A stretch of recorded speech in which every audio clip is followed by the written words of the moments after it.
Hey guys, welcome to Bastion Time. I'm your host Bastion. This is Nintendo News. Our first story is a very amusing comic from Dorkly about it's a Legend of Zelda trope, which is there are a lot of things that start out in the game to seem arduous or difficult, and then by the time you get to the end of the game, it's ridiculously easy because you've got new equipment and whatnot. So simple things like, oh wow, getting a rupee is awesome, to by the end of the game, I don't know what to do with any of my rupees anymore. So stuff like that, very silly. If you want to check it out, there's a link for you down in the description. Our next story is about the fact that over in Japan, and so far this is just Japan specific, there are some special edition 2DSs coming out for Pokemon Red, Pokemon Blue, Pokemon Green, Pokemon Yellow, Pokemon Magenta, Pokemon Indigo. I'm kidding with those last two, but very interesting. They look great. They kind of have like this translucent sort of plastic so you can see into the game, and there's all kinds of interesting decorations and stuff inside of the console, so very cool. Don't know if it's coming stateside. So far it sounds like it's just Japanese only.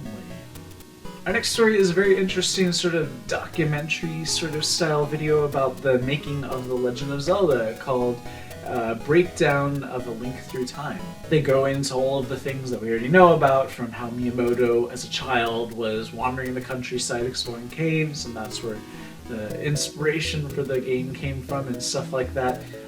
Quite a few other tidbits that I didn't already know, so that was pretty interesting. So if you want to check it out, it's pretty informative, pretty well made too.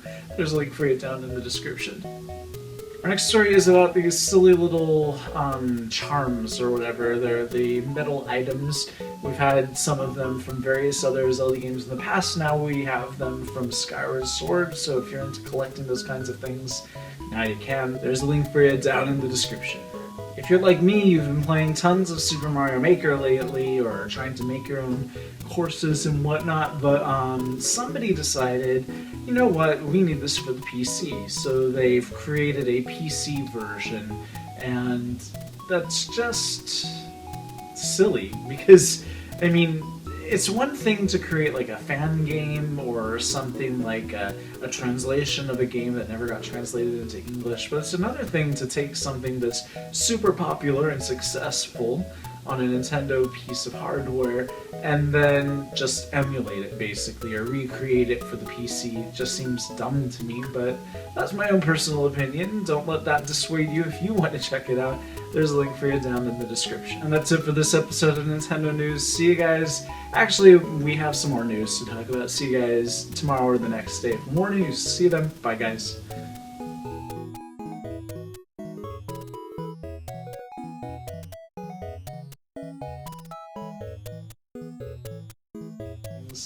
Now you can. There's a link.